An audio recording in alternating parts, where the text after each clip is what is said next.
disgrace of our home. How awful. Gold Moon shuddered, looking at the ruin and desolation around her. The gods rewarded them indeed, Raceland said, his lips parting in a cynical smile. No one spoke. Then Raceland whispered, and extinguished the light. Suddenly the night seemed much blacker. We must keep going, the mage said. Surely there is more than a fallen monument to mark what this place once stood for. They crossed the obelisk into a thick jungle. At first, there seemed to be no trail. Then Riverwind, searching diligently, found a trail cut through the vines and the trees.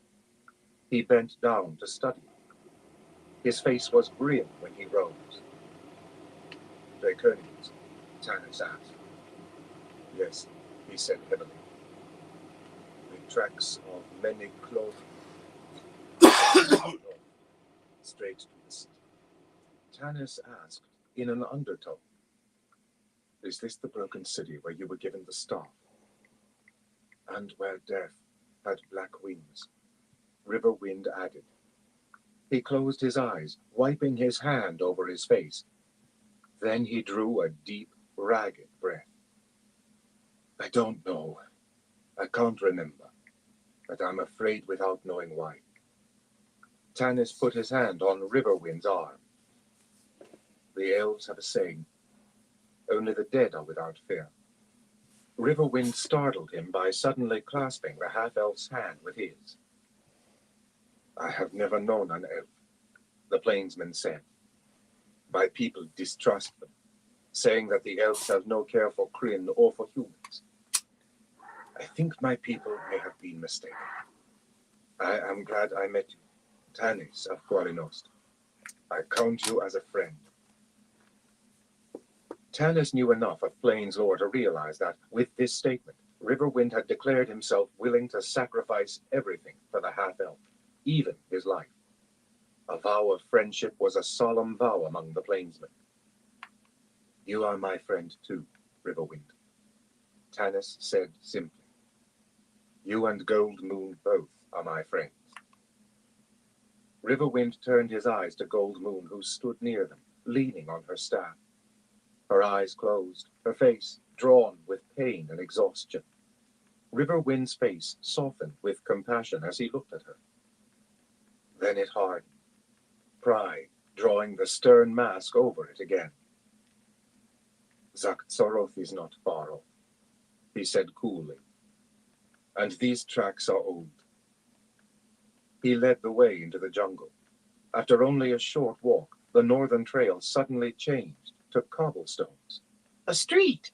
Exclaimed Tasselhoff. The outskirts of Zaktsoroth, Raceland breathed. About time. Flint stared all around in disgust. What a mess. If the greatest gift ever given to man is here, it must be well hidden. Tannis agreed. He had never seen a more dismal place. As they walked, the broad street took them into an open paved courtyard. To the east stood 4 tall, freestanding columns that supported nothing. The building lay in ruins around them. A huge, unbroken, circular stone wall rose about 4 feet above the ground. Karaman, going over to inspect it, announced that it was a well. Deep at that, he said. He leaned over and peered down into it. Smells bad, too. North of the well stood what appeared to be the only building to have escaped the destruction of the cataclysm. It was finely constructed of pure white stone, supported by tall, slender columns. Large golden double doors gleamed in the moonlight. That was a temple to the ancient gods, Raceland said, more to himself than anyone else. But Gold Moon, standing near him, heard his soft whisper. A temple, she repeated, staring at the building. How beautiful. She walked toward it, strangely fascinated.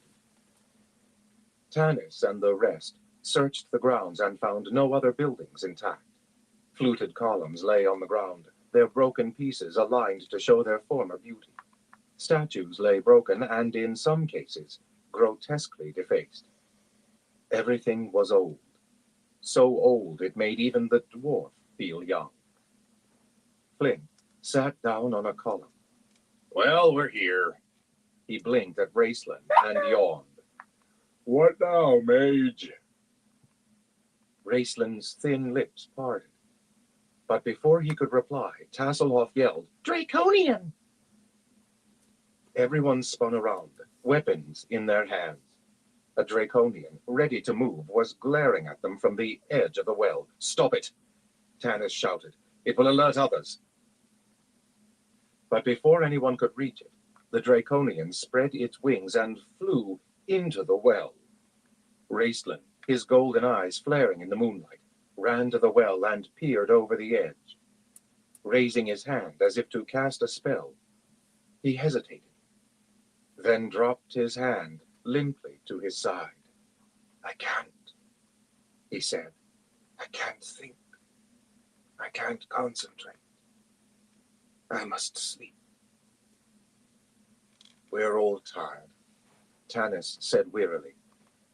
"If something's down there, it won't. There's nothing we can do now. We've got to rest." "It has gone to own something," Raceland whispered. He huddled in his cloak and stared around, his eyes wide. "Can't you feel it? Any of you? Half-elf? Evil about to waken and come forth." Silence fell. Then Tasselhoff climbed up on the stone wall and peered down. "Look! The Draconian is floating down, just like a leaf. His wings don't flap." "Be quiet," Tanis snapped. Tasselhoff glanced at the half-elf in surprise. Tanis's voice sounded strained and unnatural. The half-elf was staring at the well, his hands clenching nervously. Everything was still, too still. The storm clouds massed to the north, but there was no wind. Not a branch creaked, not a leaf stirred. The silver moon and the red cast twin shadows that made things seen from the corner of the eye unreal and distorted. Then, slowly, Raceland backed away from the well, raising his hands before him as if to ward off some dreadful danger. "I feel it too." Tanis swallowed. "What is it?" "Yes, what is it?" Tasselhoff, leaning over, stared eagerly into the well. It looked as deep and dark as the mage's hourglass eyes. "Get him away from there!" Raceland cried. Tanis, infected by the mage's fear and his own growing sense that something was terribly wrong, started to run for Tas. Even as he began to move, though, he felt the ground shake beneath his feet. The kender gave a startled cry as the ancient stone wall of the well cracked and gave way beneath him.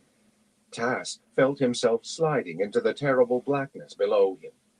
He scrabbled frantically with his hands and feet, trying to clutch the crumbling rocks. Tanis lunged desperately, but he was too far away. I hope I was having a good night. Riverwind had started moving when he heard Raceland's cry, and the tall man's long, swift strides carried him quickly to the well. Catching hold of Tas by his collar, the plainsman plucked him from the wall, just as the stones and mortar tumbled down into the blackness below. The ground trembled again. Tanis tried to force his numb mind to figure out what was happening. Then a blast of cold air burst from the well. The wind swept dirt and leaves from the courtyard into the air, stinging his face and eyes. "Run!" Tanis tried to yell, but he choked on the foul stench erupting from the well. The columns left standing after the cataclysm began to shake. The companions stared fearfully at the well. Then Riverwind tore his gaze away. "Gold moon," he said, looking around. He dropped Tas to the ground. "Gold moon!" He stopped as a high-pitched shriek rose from the depths of the well. The sound was so loud and shrill that it pierced the head. Riverwind searched frantically for Gold Moon, calling her name. Tanis was stunned by the noise. Unable to move, he saw Sturm, hand on his sword, slowly back away from the well. He saw Raceland, the mage's ghostly face glistening metallic yellow, his golden eyes red in the red moon's light, scream something Tanis couldn't hear. He saw Tasselhoff staring at the well in wide-eyed wonder. Sturm ran across the courtyard, scooped up the kender under one arm, and ran on to the trees. Caraman ran to his exhausted brother, caught him up, and headed for cover. Tanis knew some monstrous evil was coming up out of the well, but he could not move. The words, "Run, fool, run," screamed in his brain. Riverwind, too, stayed near the well, fighting the fear that was growing within him. He couldn't find Gold Moon. Distracted by rescuing the kender from tumbling into the well, he had not seen Gold Moon approach the unbroken temple. He looked around wildly, struggling to keep his balance as the ground shook beneath his feet. A high-pitched, shrieking noise, the throbbing and trembling of the ground, brought back hideous, nightmarish memories. Death on black wings. He began to sweat and shake, then forced his mind to concentrate on Gold Moon. She needed him, he knew, and he alone knew that her show of strength only masked her fear, doubt, uncertainty. She would be terribly afraid. He had to find her. As the stones of the well began to slide, Riverwind moved away and caught sight of Tanis. The half-elf was shouting and pointing past Riverwind toward the temple. Riverwind knew Tanis was saying something, but he couldn't hear above the shrieking sound. Then he knew. Gold Moon. Riverwind turned to go to her, but he lost his balance and fell to his knees. He saw Tanis start to run toward him. Then the horror burst from the well, the horror of his fevered nightmares. Riverwind closed his eyes and saw no more. It was a dragon. Tanis, in those first few moments when the blood seemed to drain from his body, leaving him limp and lifeless, looked at the dragon as it burst forth from the well and thought, how beautiful, how beautiful. Sleek and black, the dragon rose, her glistening wings folded close to her sides, her scales gleaming.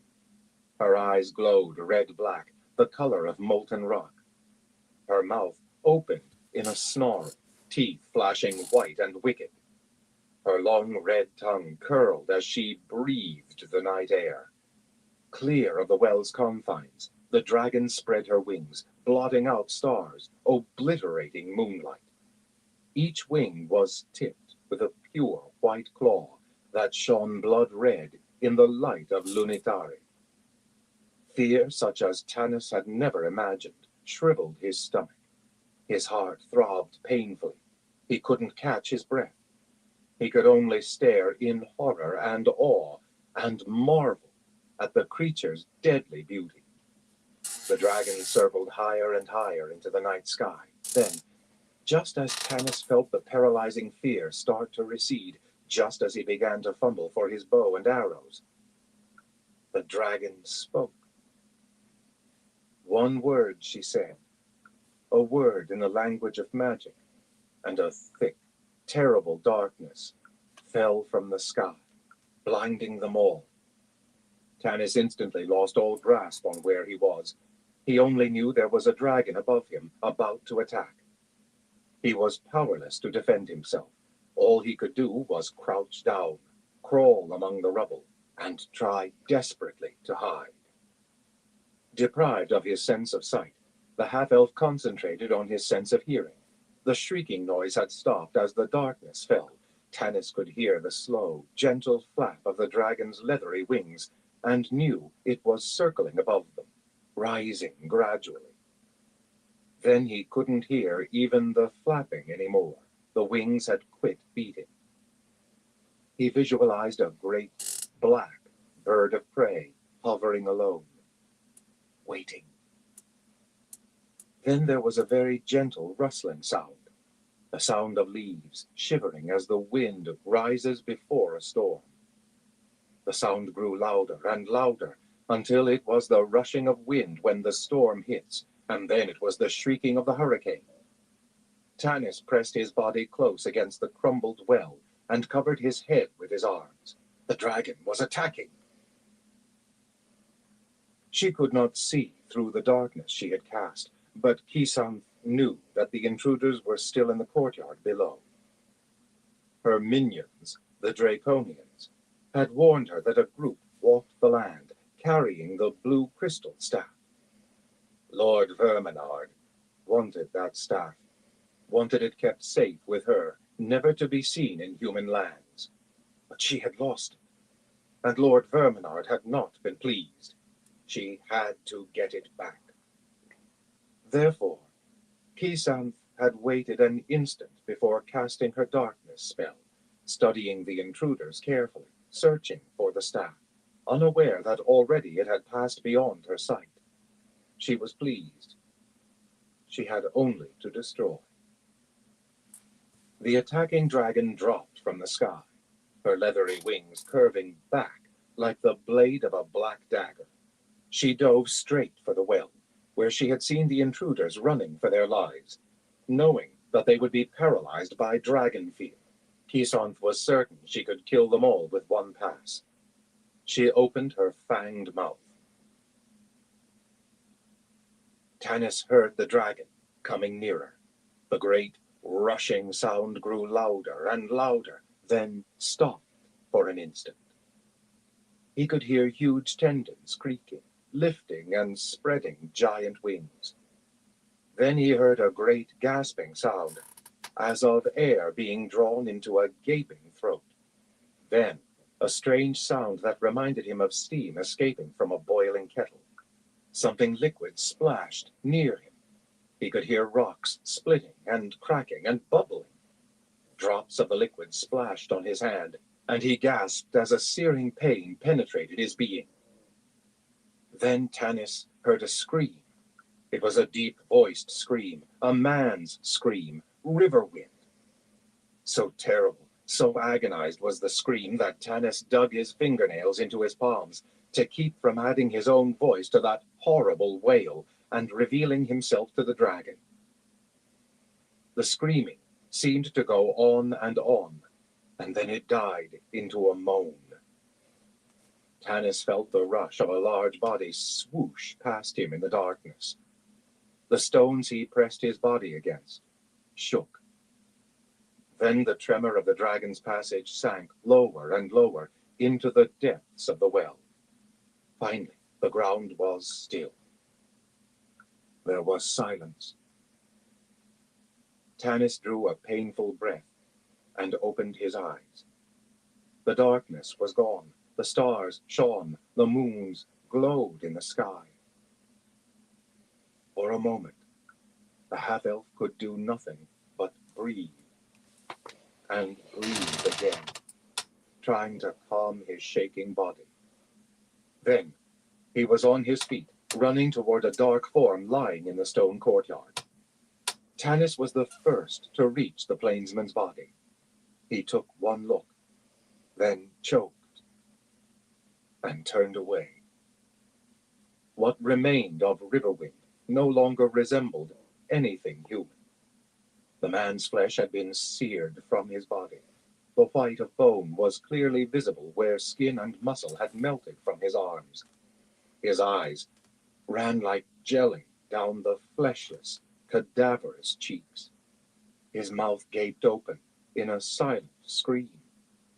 His ribcage lay exposed, hunks of flesh and charred cloth clinging to the bones, but most horrible, the flesh on his torso had been burned away, leaving the organs exposed, pulsing red in the garish red moonlight. Tanis sank down, vomiting. The half-elf had seen men die on his sword. He had seen them hacked to pieces by trolls. But this was horribly different. And Tanis knew the memory of this would haunt him forever. A strong arm gripped him by the shoulders, offering silent comfort and sympathy and understanding. The nausea passed. Tanis sat back and breathed. He wiped his mouth and nose, then tried to force himself to swallow, gagging painfully. "Are you all right?" Karaman asked with concern. Tanis nodded, unable to speak. Then he turned at the sound of Sturm's voice. "May the true gods have mercy. Tanis, he's still alive. I saw his hand move." Sturm choked. He could say no more. Tanis rose to his feet and walked shakily toward the body. One of the charred and blackened hands had risen from the stones, plucking horribly at the air. "End it," Tanis said hoarsely, his throat raw from bile. "End it. Sturm." The knight had already drawn his sword. Kissing the hilt, he raised the blade to the sky and stood before Riverwind's body. He closed his eyes and mentally withdrew into an old world where death in battle had been glorious and fine. Slowly and solemnly, he began to recite the ancient Solanic death chant. As he spoke the words that laid hold of the warrior's soul and transported him to realms of peace beyond, he reversed the blade of the sword and held it poised above Riverwind's chest. "Return this man to Huma's breast, beyond the wild, impartial skies. Grant to him a warrior's rest, and set the last spark of his eyes free from the smothering clouds of wars, upon the torches of the stars. Let the last surge of his breath take refuge in the cradling air, above the dreams of ravens, where only the hawk remembers death. Then let this shade to Huma rise, beyond the wild, impartial skies." The knight's voice sank. Tanis felt the peace of the gods wash over him like cool, cleansing water, easing his grief and submerging the horror. Karaman, beside him, wept silently. As they watched, moonlight flashed on the sword blade. Then a clear voice spoke. Both Tanis and Karaman sprang up to stand in front of the man's pitiful body, knowing that they must be spared this hideous. Sturm, lost in tradition, came back to reality with a start and reversed his killing stroke. Gold Moon stood, a tall, slender shadow, silhouetted against the golden, moonlit doors of the temple. Tanis started to speak, but he felt suddenly the cold hand of the mage grip his arm. Shivering, he jerked away from Raceland's touch. "Do as she says," the mage hissed. "Carry him to her." Tanis's face contorted with fury at the sight of Raceland's expressionless face, uncaring eyes.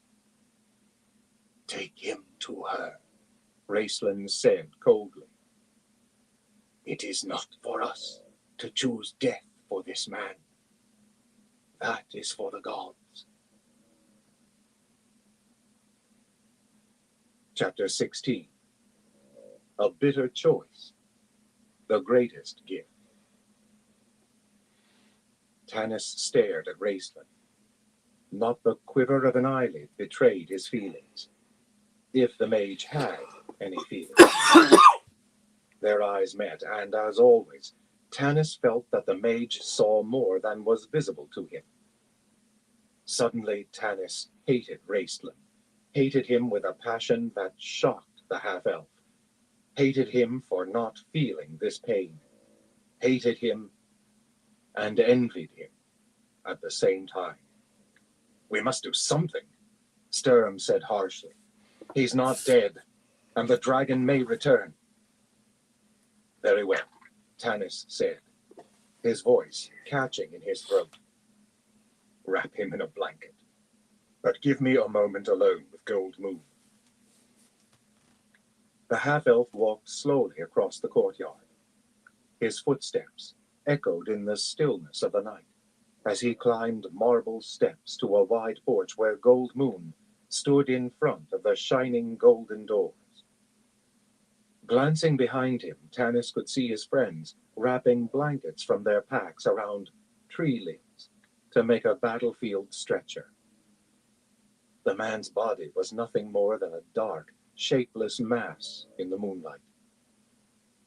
Bring him to me, Tanis, Gold Moon repeated as the half-elf came up to her.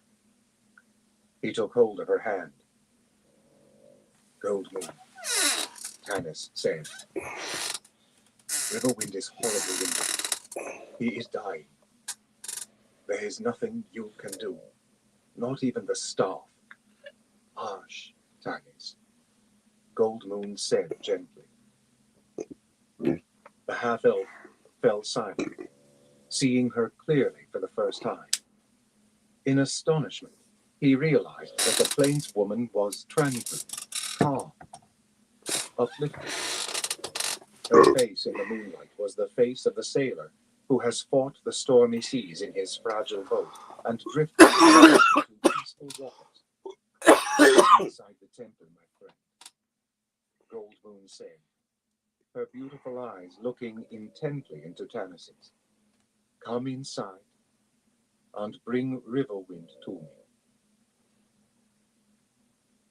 Gold Moon had not heard the approach of the dragon, had not seen its attack on Riverwind. When they entered the broken courtyard of Zakhtsaroth, Gold Moon had felt a strange and powerful force drawing her into the temple. She walked across the rubble and up the stairs, oblivious to everything but the golden doors shimmering in the silver-red moonlight.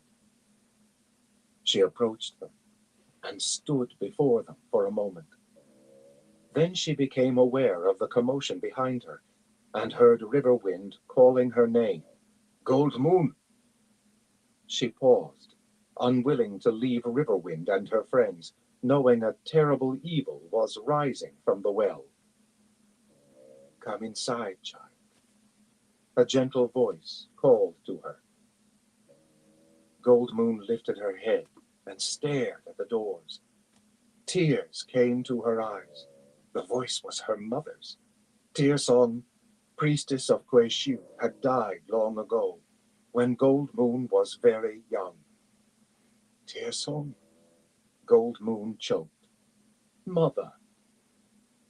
The years have been many and sad for you, my daughter. Her mother's voice was not heard so much as felt in her heart. And I fear your burden will not soon ease. Indeed, if you continue on, you will leave this darkness, only to enter a deeper darkness. Truth will light your way, my daughter, though you may find its light shines dimly in the vast and terrible night ahead. Still, without the truth, all will perish and be lost. Come here inside the temple with me, daughter. You will find what you seek. But my friends, Riverwind. Gold Moon looked back at the well and saw Riverwind stumble on the Hey, shaking Ozark, how you doing, bro? They cannot fight this evil. Hope you're doing good. They will die without me. The staff could help. You just missed that. He got done up. She started to run back.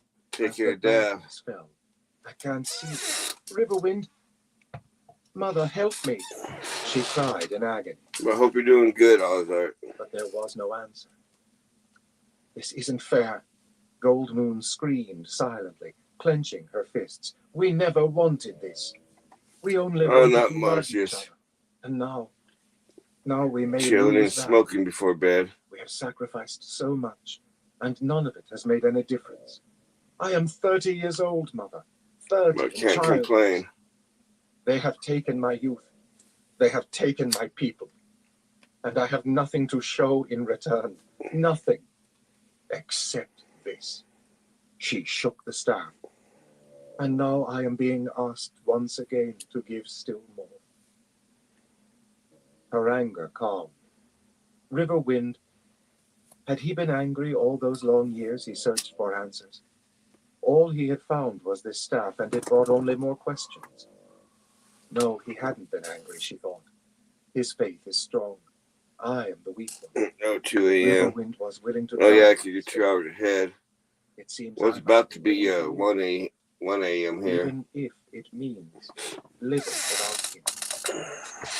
Gold Moon leaned her head against the golden doors, their metal surface cool to her skin. Reluctantly, she made her bitter decision. I will go forward, Mother. Though if Riverwind dies, my heart dies too. I ask only one thing.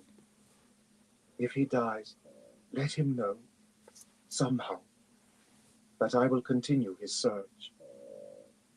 Leaning upon her staff, the chieftain of the Kuei Shu pushed open the golden doors and entered the temple. The doors shut behind her at the precise moment the black dragon burst from the well.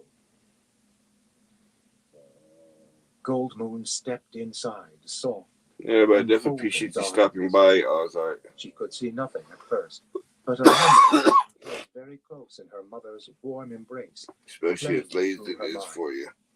A pale light began to shine around her. Gold Moon saw she was under a vast dome that rose high above an intricately inlaid. Hell yeah, Ozark. Definitely appreciate it, brother. In the center of the room stood a marble statue of singular grace and beauty. The light in the room emanated from this statue.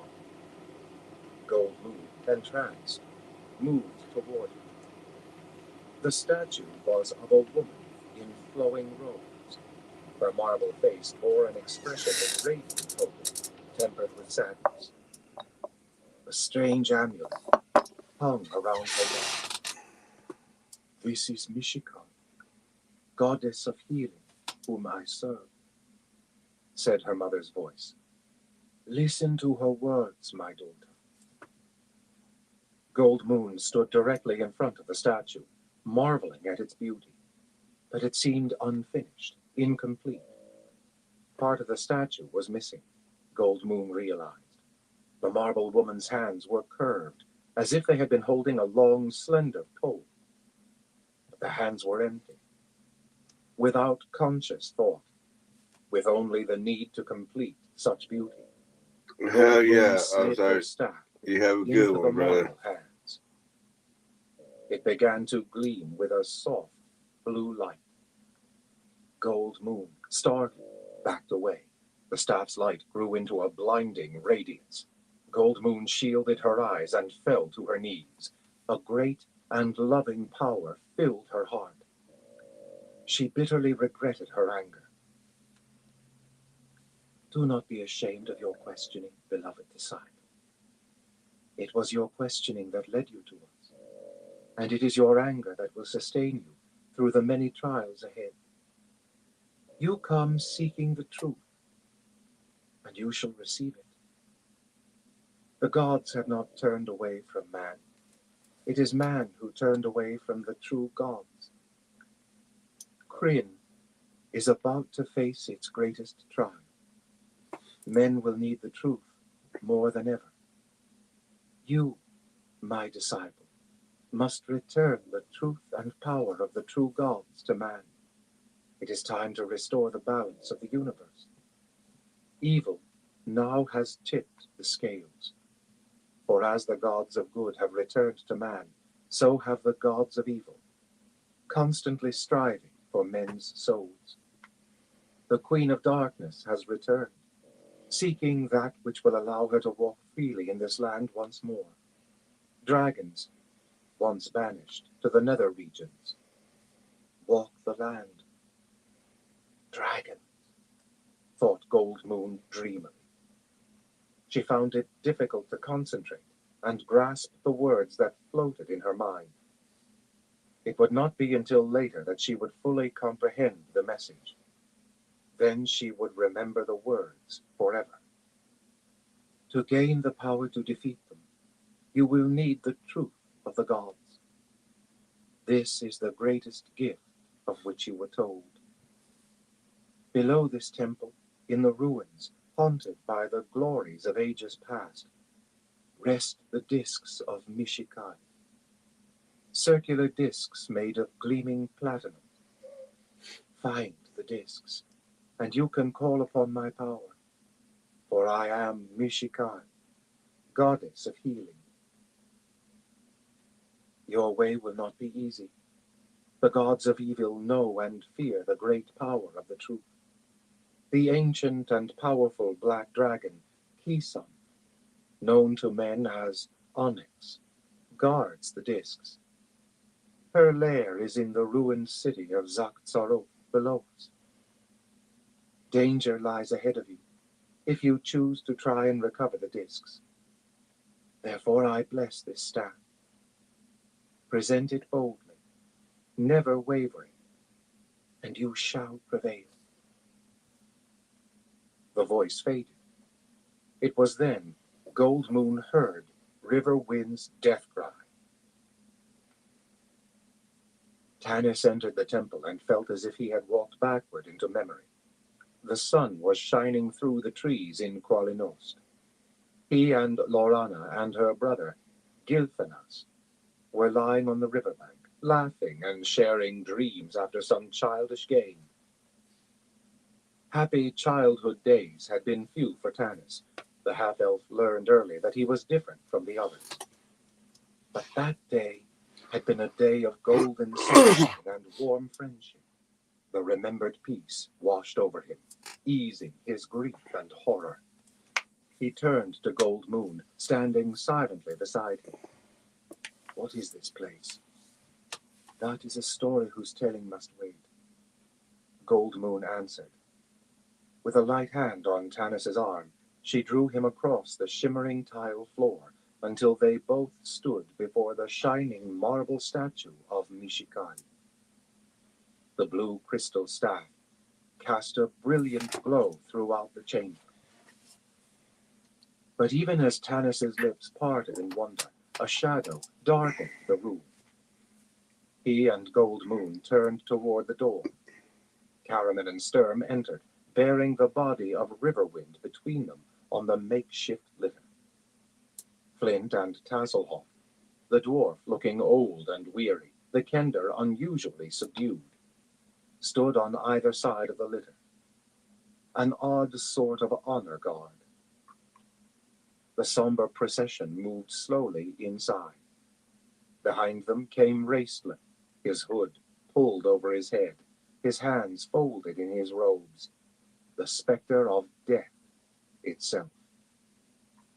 They moved across the marble floor, intent on the burden they bore, and came to a halt before Tanis and Gold Moon. Tanis, looking down at the body at Gold Moon's feet, shut his eyes. Blood had soaked through the thick blanket, spreading in great dark splotches across the fabric. Remove the blanket, Gold Moon commanded. Caraman looked at Tanis pleadingly. Gold Moon. Tanis began gently. Suddenly, before anyone could stop him, Raistlin bent down and tore the blood-stained blanket from the body. Gold Moon gave a strangled gasp at the sight of Riverwind's tortured body, turning so pale that Tanis reached out a steadying hand, fearing she might faint.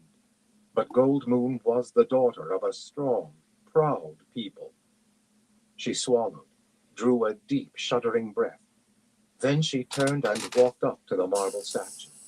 She lifted the blue crystal staff carefully from the goddess's hands. Then she returned to kneel beside Riverwind's body. Kantoka, she said softly. My beloved. Reaching out a shaking hand, she touched the dying plainsman's forehead. The sightless face moved toward her as if he heard. One of the blackened hands twitched feebly. as if he would touch her. Then he gave a great shudder and lay perfectly still. Tears streamed unheeded down Gold Moon's cheeks as she lay the staff across River Wind's body. Soft blue light filled the chamber. Everyone the light touched felt rested and refreshed. The pain and exhaustion from the day's toil left their bodies. The horror of the dragon's attack lifted from their minds as the sun burns through fog. Then the light of the staff dimmed and faded. Night settled over the temple, lit once more only by the light emanating from the marble statue. Tanis blinked, trying once more to reaccustom his eyes to the dark. Then he heard a deep voice. Kanto ka ne sirikan. He heard Gold Moon cry out in joy. Tanis looked down at what should have been River Wind's corpse. Instead, he saw the plainsman sit up, holding out his arms for Gold Moon. She clung to him, laughing and crying at the same time. And so, Gold Moon told them, coming to the end of her story. We must find a way down into the ruined city that lies somewhere below the temple, and we must remove the discs from the dragon's lair. They were eating a frugal dinner, sitting on the floor in the main chamber of the temple. A quick inspection of the building revealed that it was empty, although Karaman told of finding draconian tracks on the staircase, as well as the tracks of some other creature the warrior couldn't identify. It was not a large building. 2 worship rooms were located on opposite sides of the hallway that led to the main chamber where the statue stood. 2 circular rooms branched off the main chamber to the north and south. They were decorated with frescoes that were now covered with fungus and faded beyond recognition.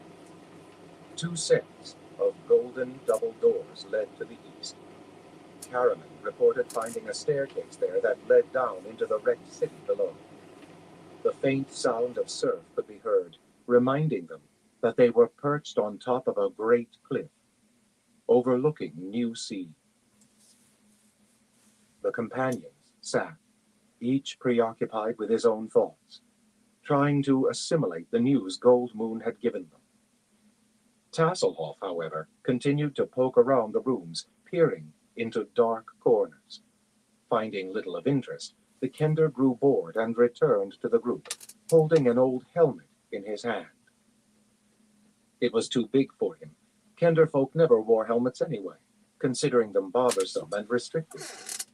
He tossed it to the dwarf. What's this? Flint asked suspiciously, holding it up to the light cast by Raistlin's staff. It was a helm of ancient design, well crafted by a skilled metalsmith. Undoubtedly a dwarf, Flint decided, rubbing his hands over it lovingly. A long tail of animal hair decorated the top. Flint tossed the draconian helm he had been wearing to the floor. Then he put the newfound helm on his head.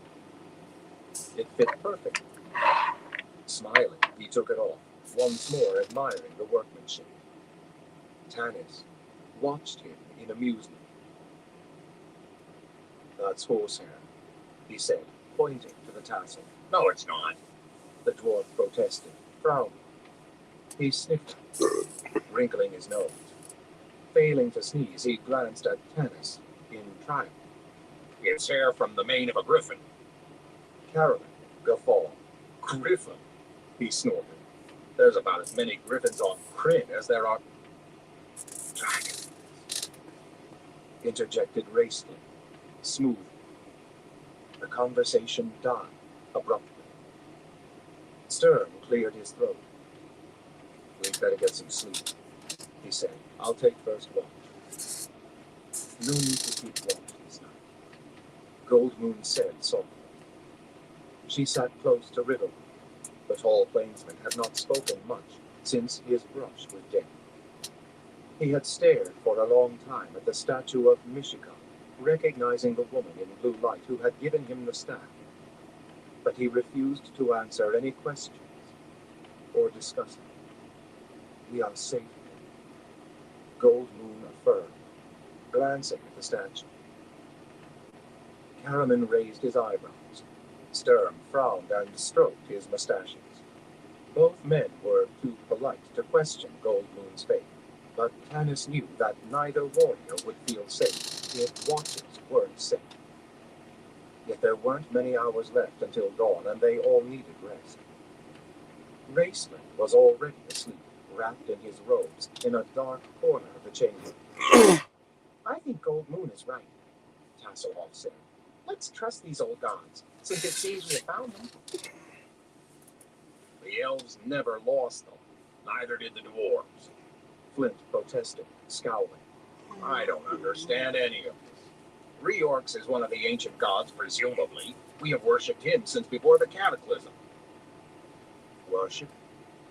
Tanis asked.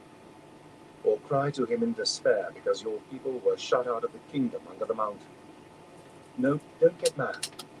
Tanis, seeing the dwarf's face flush an ugly red, held up his hand. "The elves are no better. We cried to the gods when our homeland was laid waste. We know of the gods and we honor their memories, as one would honor the dead. The elven clerics vanished long ago, as did the dwarven clerics. I remember Mishika the hero. I remember hearing the stories of her when I was young. I remember hearing stories of dragons, too. Children's tales, Raceland would say. It seems our childhood has come back to haunt us. Or save us. I don't know which. I have seen two miracles tonight. One of evil and one of good. I must believe in both, if I am to trust the evidence of my senses. Yet, the half-elf sighed. I say we take turns on watch tonight. I am sorry, lady. I wish my faith were as strong as yours. Sturm took the first watch. The rest wrapped themselves in their blankets and lay on the tile floor. The knight walked through the moonlit temple, checking the quiet rooms more from force of habit than because he felt any threat. He could hear the wind blow chill and fierce outside, sweeping out from the north. But inside it was strangely warm and comfortable, too comfortable. Sitting at the base of the statue, Sturm felt a sweet peacefulness creep over him. Startled, he sat bolt upright and realized, chagrined, that he had nearly fallen asleep on watch. That was inexcusable. Berating himself severely, the knight determined that he would walk his watch the full 2 hours as punishment. He started to rise, then stopped. He heard singing, a woman's voice. Sturm stared around wide, his hand on his sword. Then his hand slipped from the hilt. He recognized the voice and the song. It was his mother's voice. Once more, Sturm was with her. They were fleeing Solamnia, traveling alone except for one trusted retainer, and he would be dead before they reached Solace. The song was one of those wordless lullabies that were older than dragons. Sturm's mother held her child close and tried to keep her fear from him by singing this gentle, soothing song. Sturm's eyes closed. Sleep. Blessed.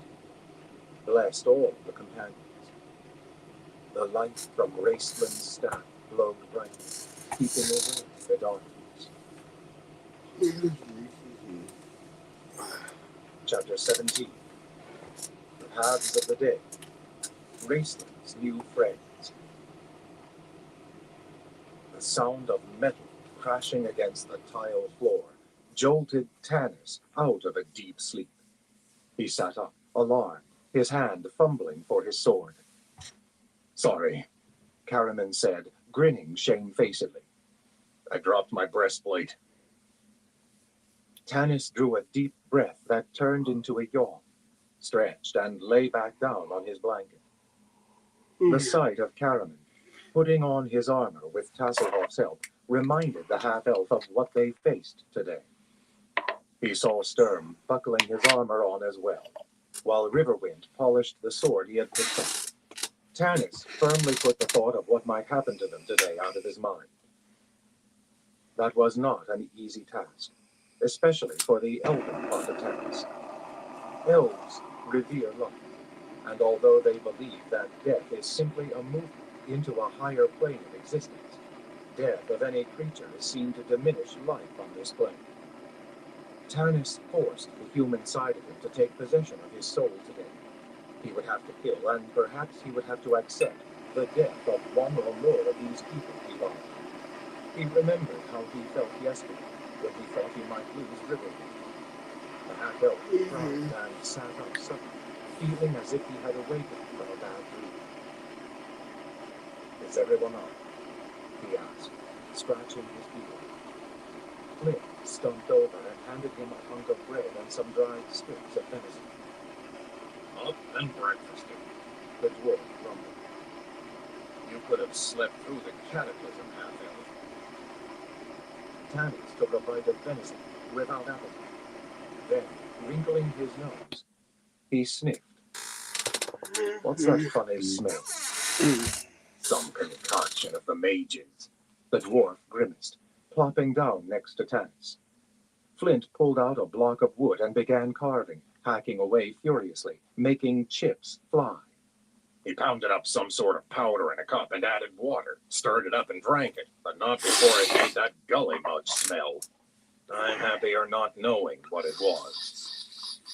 Tanis agreed. He chewed on the venison. Race was now reading his spell, murmuring the words over and over until he had committed them to memory. Tanis wondered what kind of spell Raceland had that might be useful against the dragon. And what little he remembered about dragons learned ages ago from the elven bard, Quivalan Sol. Only the spells of the very greatest mages had a chance of affecting dragons, who could work their own magic, as they had witnessed. Tanis looked at the frail young man absorbed in his spellbook and shook his head.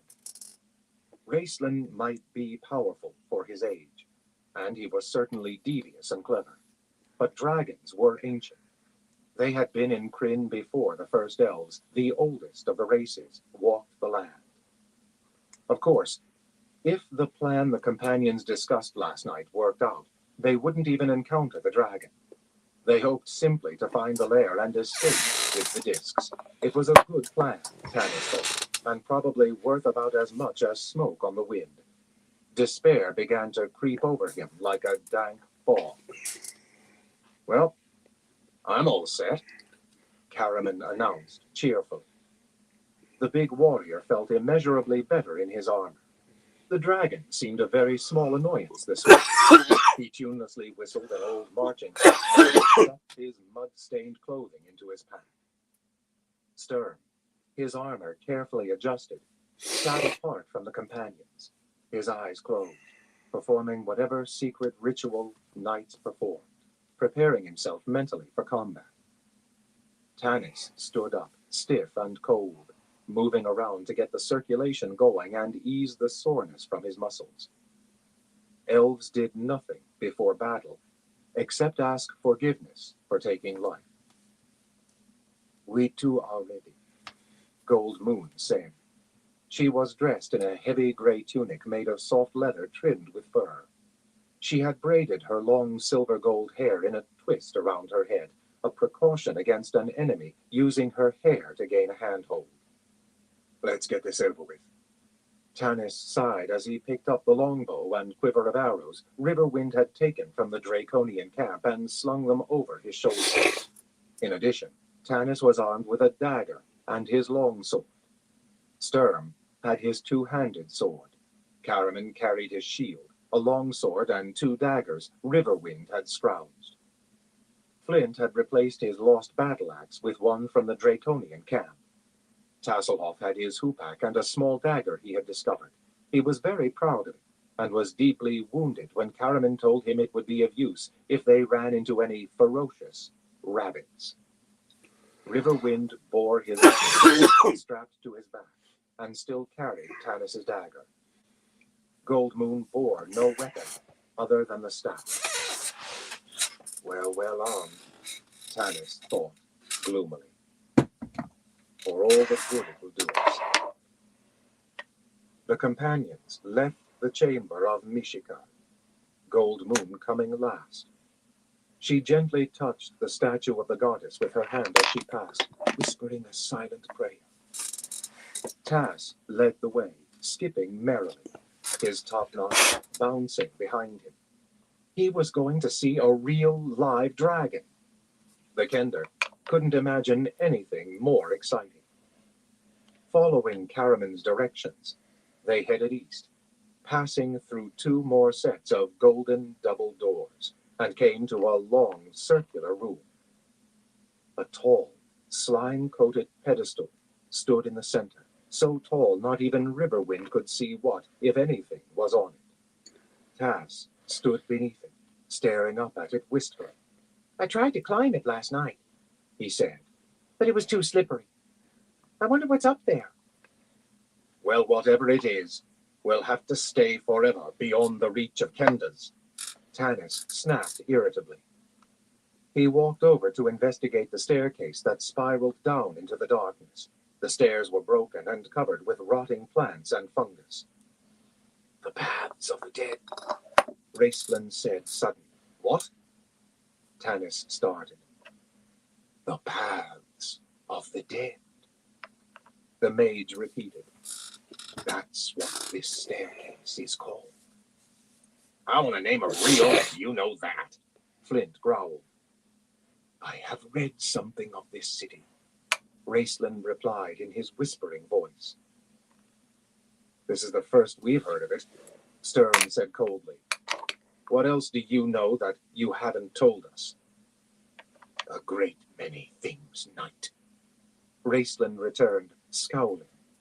"While you and my brother played with wooden swords, I spent my time in study."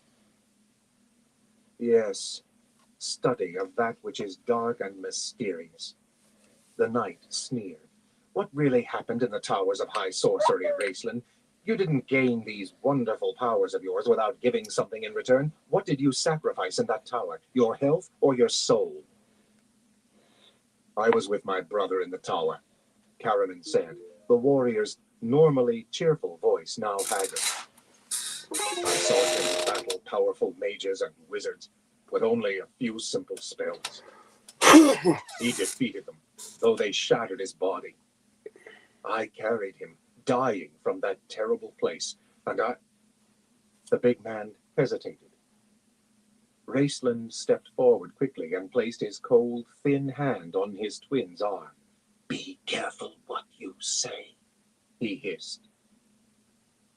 Karaman drew a ragged breath and swallowed. "I know what he sacrificed," the warrior said in a husky voice. Then he lifted his head proudly. "We are forbidden to speak of it. But you have known me many years, Sturm Brightblade. And I give you my word of honor you may trust my brother as you trust me. If ever a time comes when that is not so, may my death and his be not far behind." Raceland's eyes narrowed at this vow. He regarded his brother with a thoughtful, somber expression. Then Tanis saw the mage's lip curl, the serious mien wiped out by his customary cynicism. It was a startling change. For a moment, the twins' resemblance to each other had been remarkable. Now they were as different as opposite sides of a coin. Sturm stepped forward and clasped Karaman's hand, gripping it tightly, wordlessly. Then he turned to face Raceland, unable to regard him without obvious disgust. "I apologize, Raceland," the knight said stiffly. "You should be thankful you have such a loyal brother." "Oh, I am," Raceland whispered. Tanis glanced at the mage sharply. wondering if he had only imagined sarcasm in the mage's hissing voice. The half-elf licked his dry lips, a bitter taste in his mouth. "Can you guide us through this place?" he asked abruptly. "I could have," Raceland answered, "if we had come here prior to the cataclysm. The books I studied dated back hundreds of years, during the cataclysm, when the fiery mountain struck Kryn. The city of Zaktsaro was cast down the side of a cliff. I recognize this staircase because it is still intact.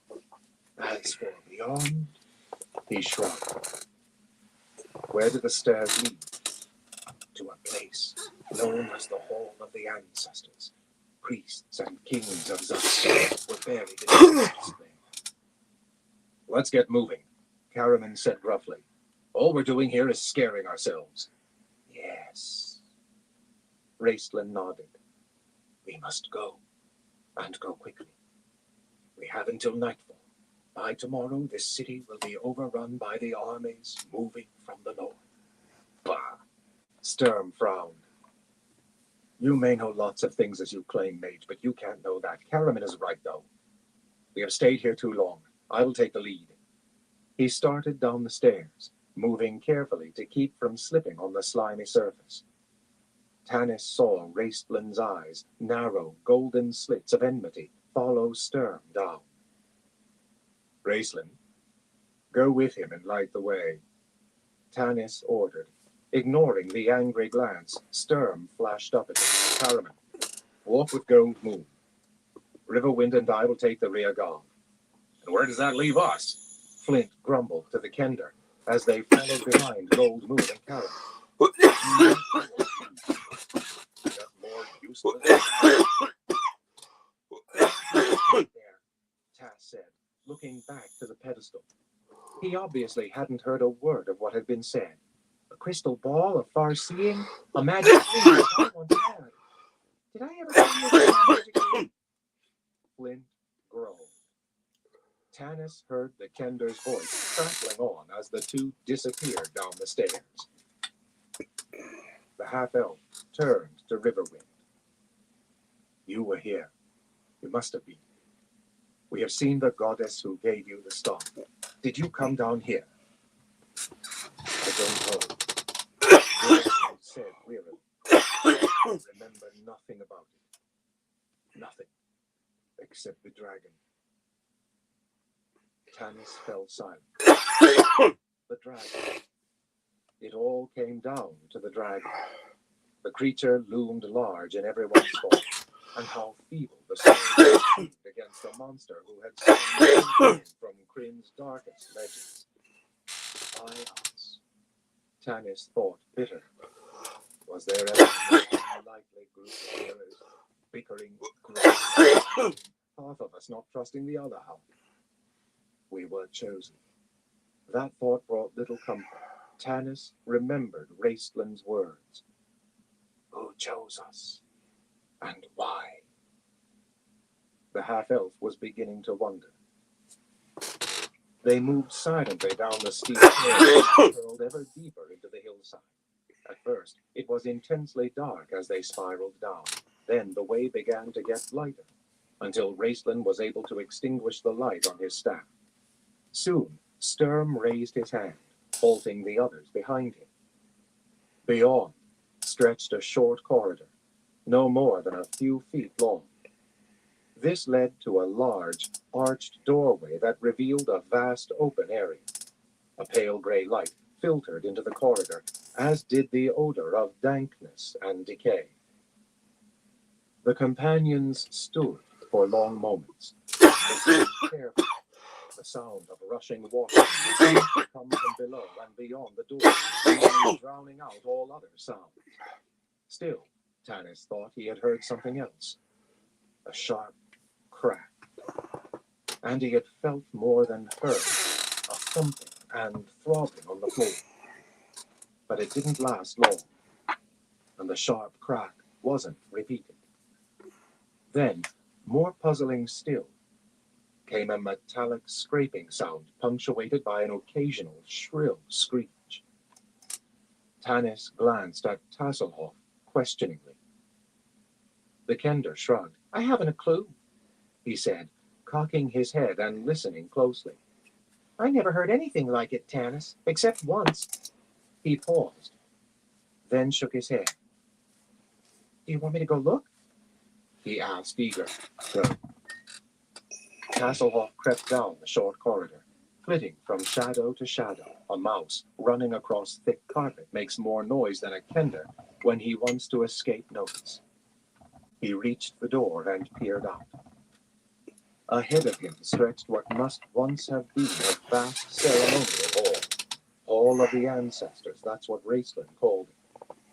Now it was a hall of ruins. Part of the floor to the east had fallen into a hole from which foul-smelling white mist boiled up. Tass noticed other huge holes gaping in the floor, while chunks of large stone tile stuck up like grave markers. Carefully testing the floor beneath his feet, the Kender stepped out into the hall.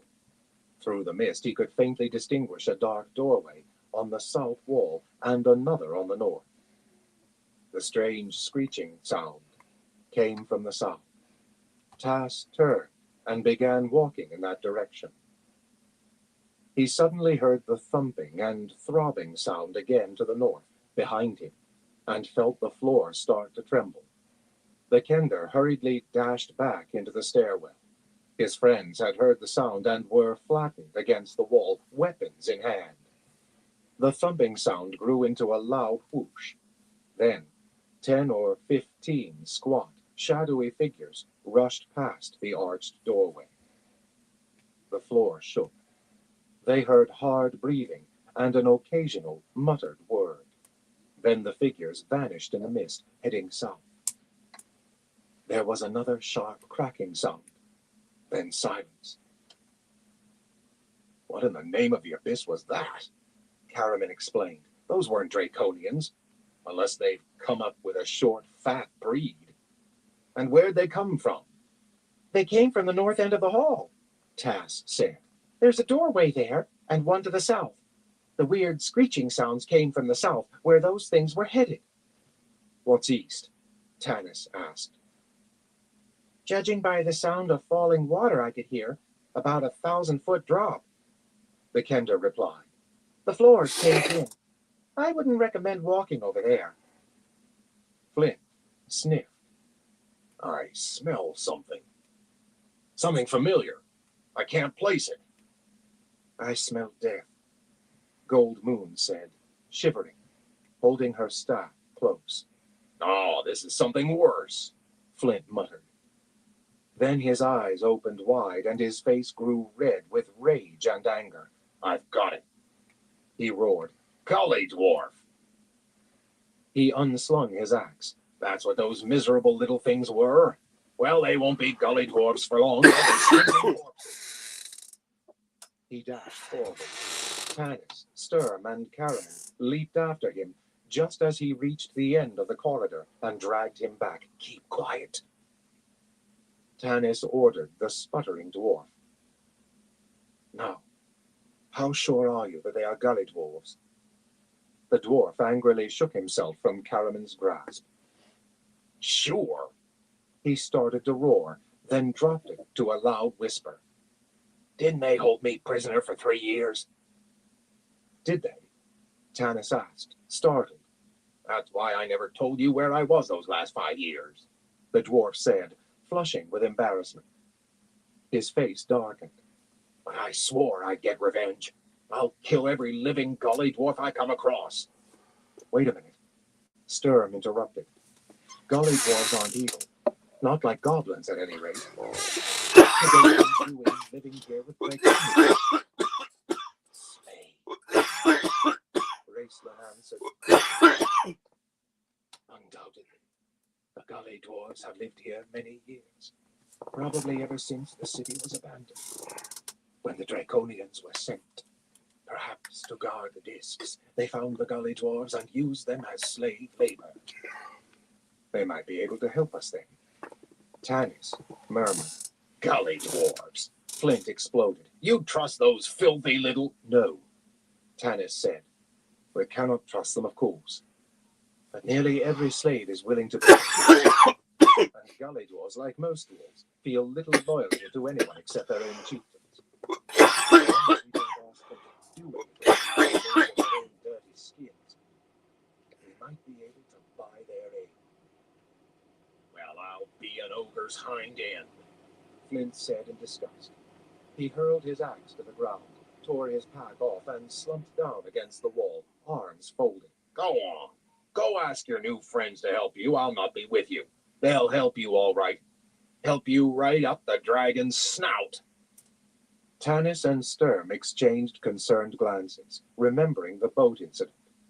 Flint could be incredibly stubborn, and Tanis thought it quite likely that this time the dwarf would prove immovable. I don't know. Caraman sighed and shook his head. It's too bad the dwarf's staying behind. If we do get the gully dwarves to help us, who'll keep the scum in line? Amazed that Caraman could be so subtle, Tanis smiled and picked up on the warrior lead. Sturm, I guess. Sturm! The dwarf bounded to his feet.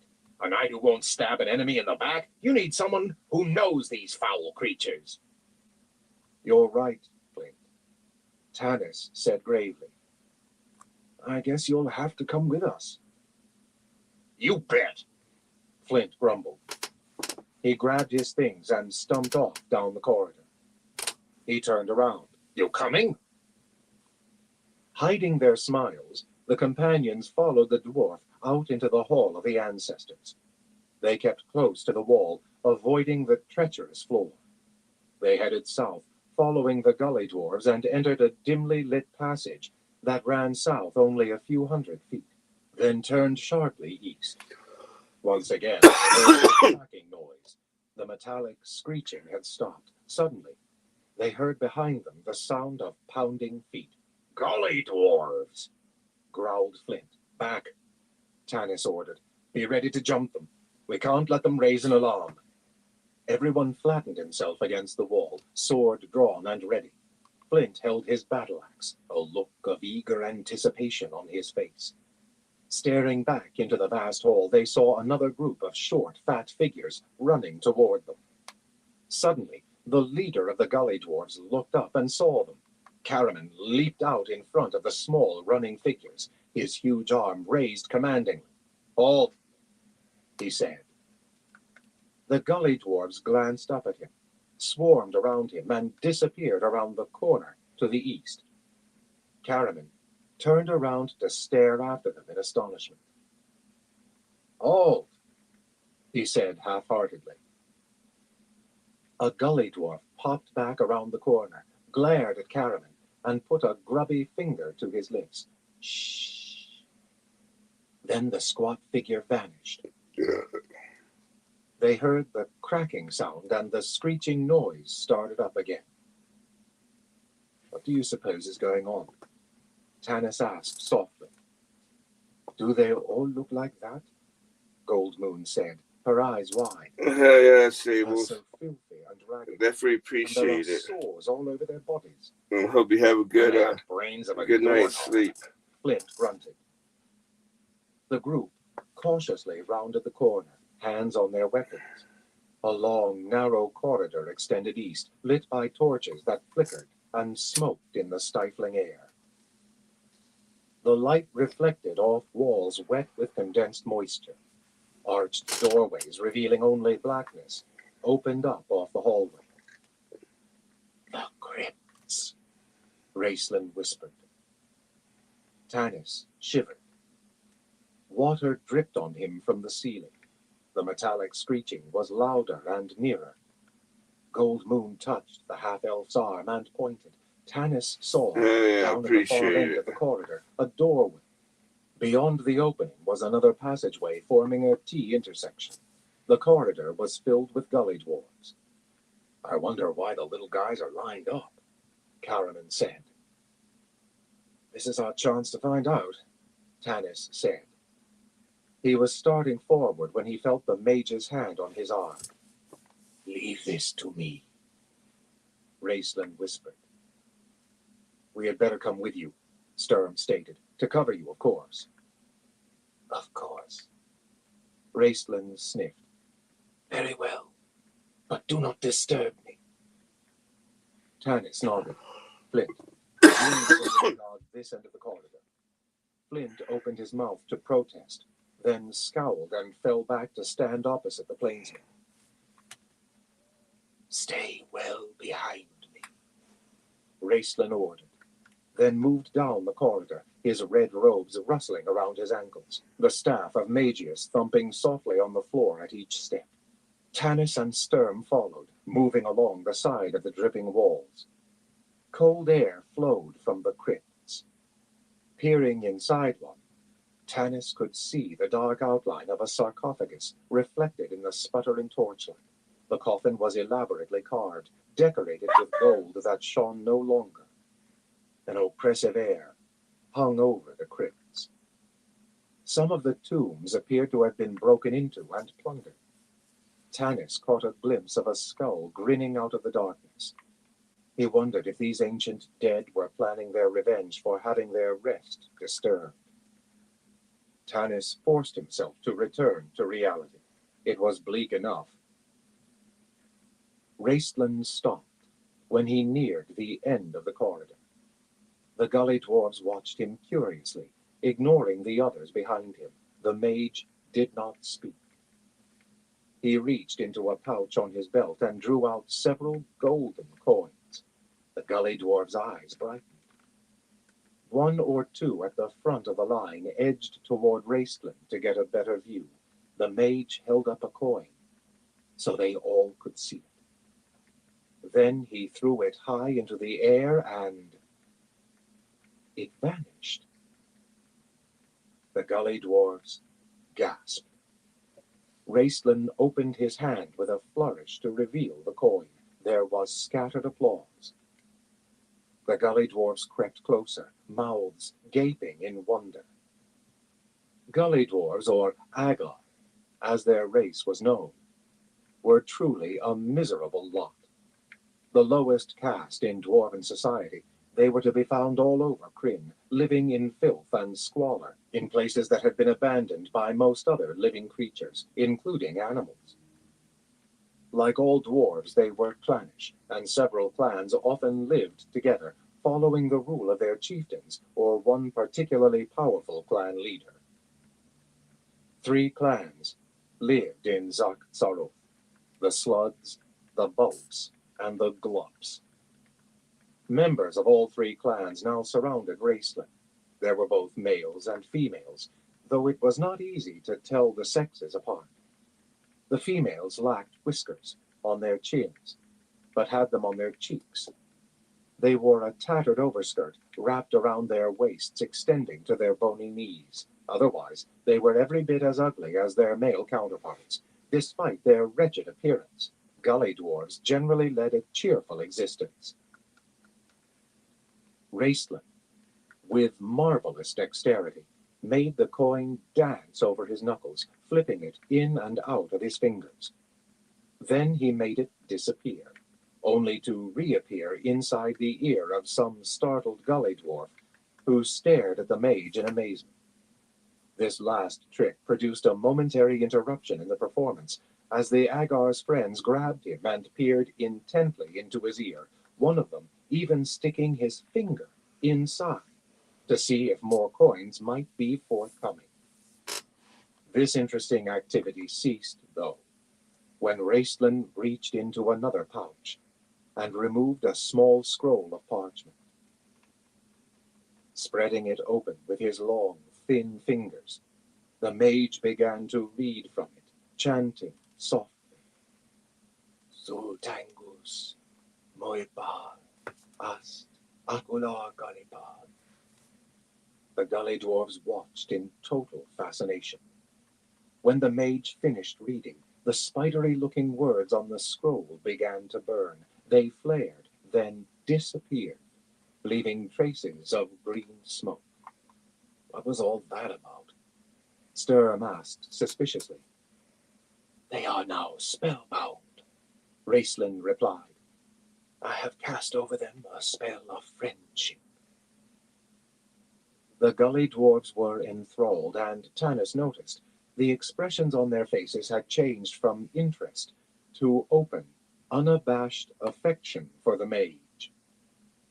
They reached out and patted him with their dirty hands, jabbering away in their shapeless language. Sturm glanced at Tanis in alarm. Tanis knew what the knight was thinking. Raceland could have cast that spell on any one of them at any time. Hearing the sound of running feet, Tanis looked quickly back to where Riverwind stood guard. The plainsman pointed to the gully dwarves, then held up his hands, fingers spread. 10 more were heading their way. Soon, the new Agar trotted into view, passing Riverwind without so much as a glance. They pulled up short on seeing the commotion around the mage. "What's happening?" said one, staring at Raceland. The spellbound gully dwarves were gathered around the mage, tugging on his robe and dragging him down the hall. "Friend, this our friend!" They all chattered wildly in a crude form of common. "Yes," Raceland said in a soft and gentle voice, so smooth and winning that Tanis was momentarily taken aback. "You are all my friend." The mage continued, "Now tell me, my friend, where does this corridor lead?" Raceland pointed to the east. There was an immediate babble of answers. "Corridor lead that way," said one, pointing east. "No, it lead that way," said another, pointing west. A scuffle broke out, the gully dwarves pushing and shoving. Soon fists were flying, and then one gully dwarf had another on the ground, kicking him, yelling, that way, at the top of his lungs. Sturm turned to Tanis. "This is ridiculous. They'll bring every Draconian in the place down on us. I don't know what that crazy magician has done, but you've got to stop it." Before Tanis could intervene, however, one female gully dwarf took matters into her own hands. Dashing into the melee, she grabbed the two combatants, knocked their heads together smartly, and dumped them on the floor. The others, who had been cheering them on, immediately hushed, and the newcomer turned to Raceland. She had a thick, bulbous nose, and her hair stood up wildly on her head. She wore a patched and ragged dress, thick shoes, and stockings that collapsed around her ankles. But she seemed to be a leader among the gully dwarves, for they all eyed her with respect.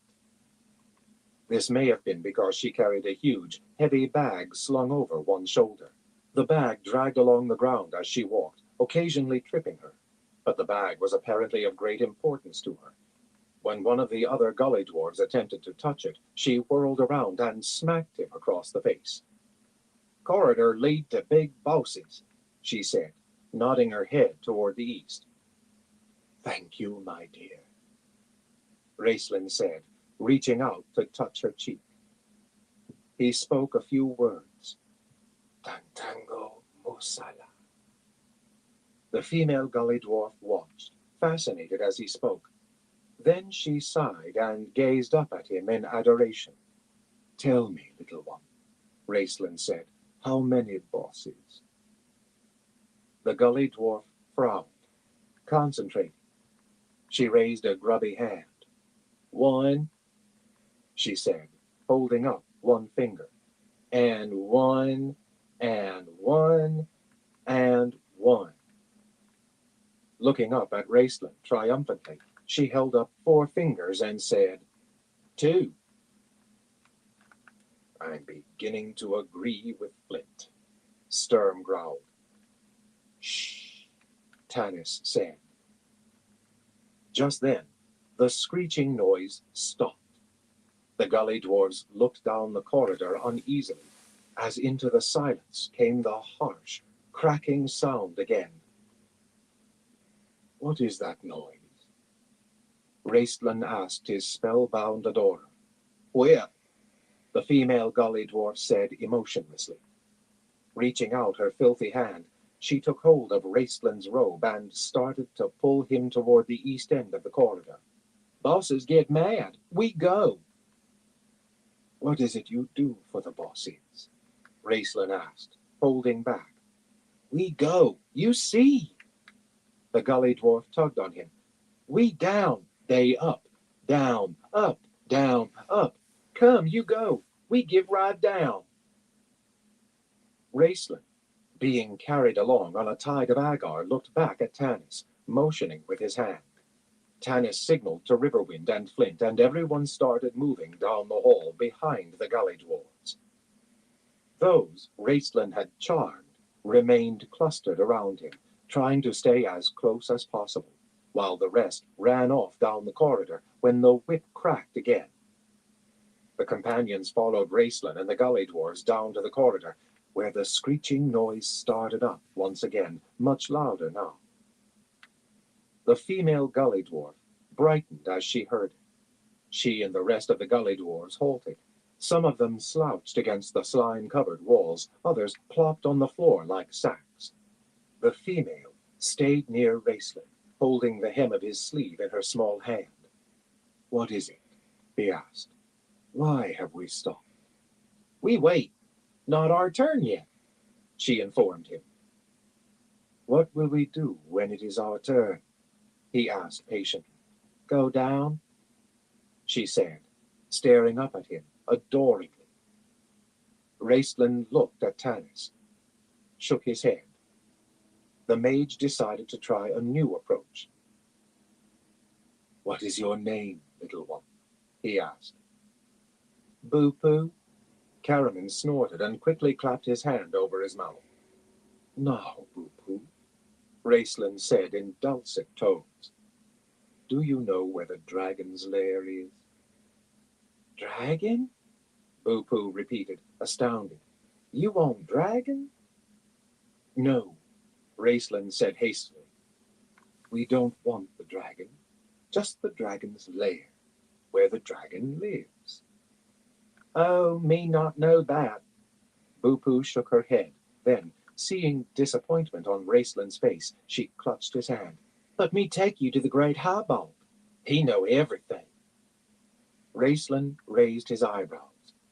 And how do we get to the highball? Down, she said, grinning happily. The screeching sound stopped.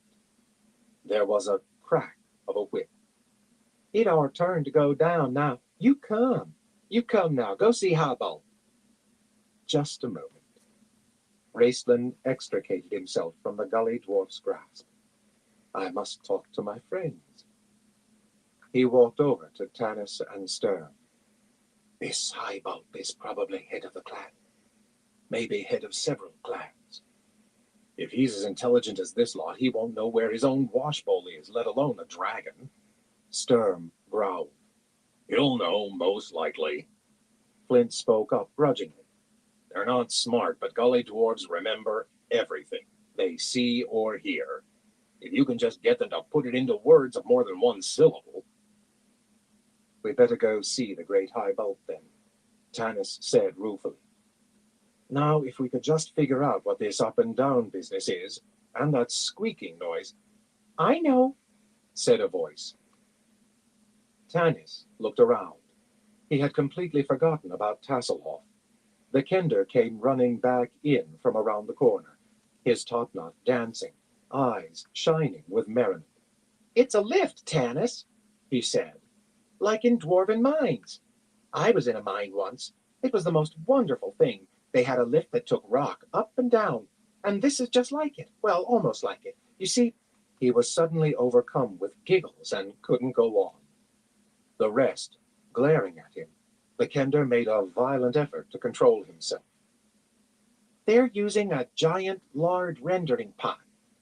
The gully dwarves that have been standing in line here run out when one of the Draco thingamajiggers cracks this big whip. They all jump into the pot that's attached to a huge chain wrapped around a spoked wheel with teeth that fit into the links of the chain. That's what's squeaking. The wheel turns, and down they go, and pretty soon, up comes another pot. Big bosses. Pot full of big bosses, Boo-poo said. Filled with Draconians, Tanis repeated in alarm. Not come here, Boo-Poo said. Go that way. She waved a hand vaguely. Tanis remained uneasy. So these are the bosses. How many Draconians are there by the pot? 2, said Boo-Poo, holding Raistlin's sleeve securely. Not more than 2. Actually, there are 4, Tas said, with an apologetic glance for contradicting the gully dwarf. They're the little ones, not the big ones that cast spells. 4. Karaman flexed his huge arms. We can handle 4.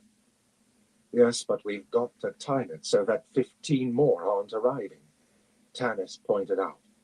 The whip cracked again. Come! Boo-Poo tugged urgently on Raistlin's sleeve. We go. Bosses get mad. I'd say this is as good a time as any, Sturm said, shrugging. Let the gully dwarves run as usual. We'll follow and overwhelm the bosses in the confusion. If one pot is up here waiting to be loaded with gully dwarves, the other has to be on the ground level. I suppose, Tanis said. He turned to the gully dwarves. When you get to the pot, don't jump in. Just dodge aside and keep out of the way, all right? The gully dwarves stared at Tanis with deep suspicion. The half-elf sighed and looked at Raistlin. Smiling slightly, the mage repeated Tanis's instructions. Immediately, the gully dwarves began to smile and nod enthusiastically. The whip cracked again, and the companions heard a harsh voice. Quit loafing, you scum, or we'll chop your nasty feet off and give you an excuse for being slow. We'll see whose feet get chopped off, Karaman said. This be some fun, said one of the gully dwarves solemnly. The Agar dashed down the corridor.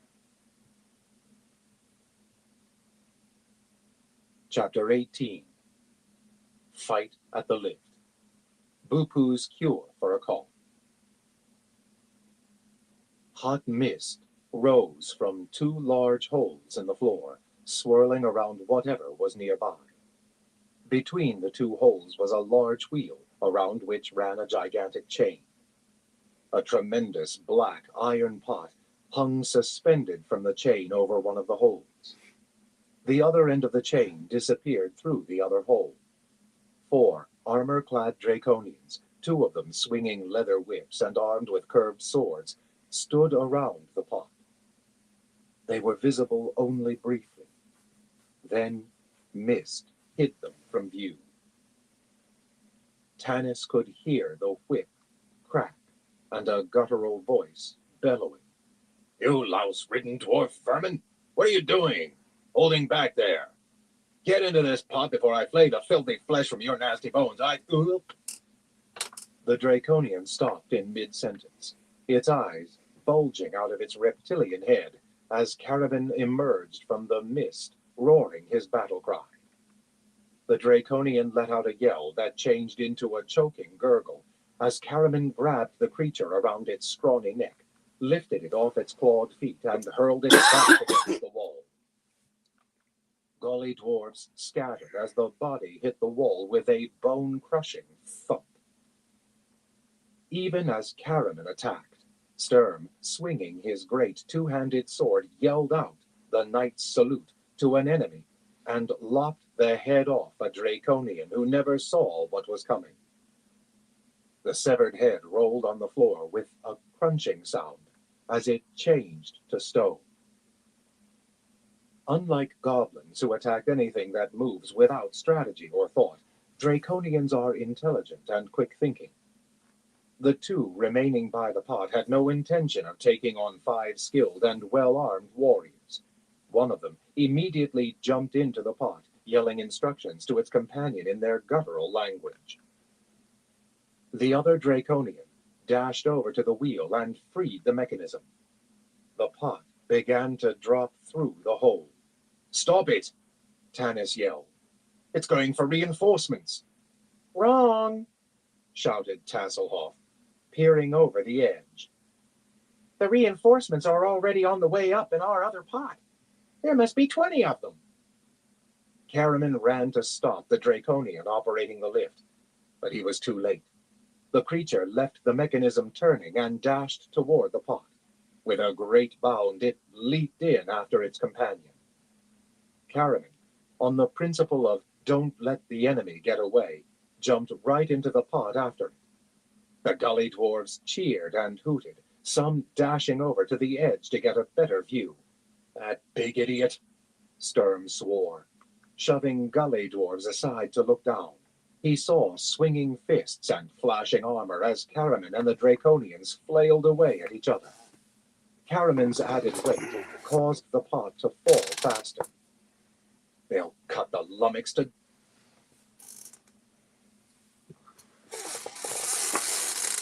Alright, everyone, I'm gonna call into this live for tonight.